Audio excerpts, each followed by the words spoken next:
ይሄማ ክብር ያለው ነገር እኮ ነው። እውነቱ ይውጣ ነው እኮ የተባለው። እውነት እንዲወጣ የማትፈልጉ ሰዎች ካላችሁ አይ ዶንት ኖ መሆንም ሊደረግም አይችልም። ሊናገር ይገባል። ይሄ ነው ያለው ነገር። በውስጥ የምናወራው ነገር የለም። ለምን በውስጥ የምናወራው? የምን ውስጥ ነው? በውስጥ ማንንም ማዋርታኝ እኮ መግባብ ከሴቷ ጋር አውሪ የምትሉ ሰዎች ናችሁ የምታስቁኝ። ምን አገባኝ? ጃሜ አላወራትም። ምን አገባኝ ከሷ ጋር ማወራው? ከሱ ጋር ተጨርስ። እሱን ነው የጠየቅኩትኝ። እሱ መልሳለኝ ብሏል። ሚጣ ጠይቃለች፣ ሌሎችም ጠይቀዋል። በሚጣ ቤት ገብቶ ሊናገር ተስማምተናል። በሚጣ ቤት ያለውን ነገር ይናገር። ለምን ነው ከህዝብ የሚደበቀው? እኔ እኮ አልሰረኩም። ከህዝብ የሚደበቅ ነገር የለም። በውስጥ የምንጨርሰው የኔና የሱ የግል ጸብ እኮ አይደለም። ህዝብ እየጠየቀ ያለው ነገር ነው። ይሄ ኢቭን ህዝብንም ዲስሪስፔክት ማድረግ ነው። ሲቀጥል ደግሞ በቤተሰቦቼ ክብር አልደራደርም። እሱ ወጥቶ ያለውን ነገር የማይናገር ከሆነ ያ የደበቀኝ ነገር አለ፣ ተሸውጃለሁ ማለት ነው። እኔ ራሴ ወጥቼ ልጅቷን ይቅርታ ጠይቃለሁ። ተደብቅ ያለው ተሸውጃለሁ ማለት ነው። ኢፍ ናት ይመጣል፣ ይናገራል። ኤንድ ኦፍ ዘ ዲስከሽን ጨርሻለሁ። ምንም ማባበልም እንትንም አያስፈልገውም።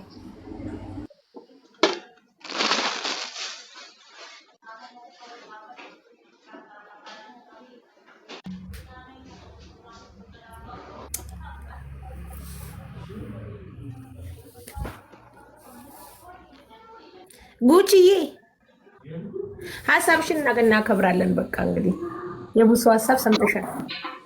አይ በውስጥ የሚባል ድራማ ስለማይመቸኝ ነው። ውስጥ የሚባል ነገር የለም። በውጭ ነው ያለ ነው እኮ ሚዲያው አይደል እንደ እያብላላ ያለው። ለምንድነው ከሚዲያ የሚደበቀው? ኦልሬዲ ሚዲያ ላይ እኮ ነን። ምንድነው የሚደበቀው? ለምንድነው መደበቅ ያስፈልገኝ? ለምንድነው በውስጥ ማውራው? የቤተሰብ ከሆኑ ሰዎች ጋር አውሪ። ምን አገባኝ? እኔ ቤተሰቤ ህዝቡ ነው። ይሄ ህዝብ ነው ቤተሰብ የሚሰድበኝ የሚያሞግሰኝ ነው ለኔ ቤተሰቤ። ሌላ ቤተሰብ የለኝ። ይሄ ቁጭ ብሎ የሚተቸኝ ህዝብ፣ ይሄ አይዞሽ የሚለኝ ህዝቤ ነው። በቃ ቤተሰቤ ይሄ ህዝብ ነው። ስለዚህ ህዝቡ እየሰማ ነው ሊናገር የሚገባው። ከአባቴና ከወንድሞቼ ክብረ በላይ ምንም የለም። አድርገሹ ከሆነ አይነሽን ማየት አንፈልግም ብለዋል። እንዳላደረኩት ደግሞ ወጥቶ ሊናገር ግድ ነው። ካደረኩትም አድርገዋለች ይበል። ይሄ አሪፍ ሀሳብ ነው እንዴ። እኔ በክብር ያልደራደርም ስላችሁ ዝም ብዬ እኮ አይደለም። በነገረኝ በገባኝ እውነት ልክ ተናግሬያለሁ። ያ ደግሞ ልክ ካልሆነ አይ ይሄ ነው እውነቱ ብሎ ህዝብ ነው የጠየቀው፣ እኔ አይደለሁኝም።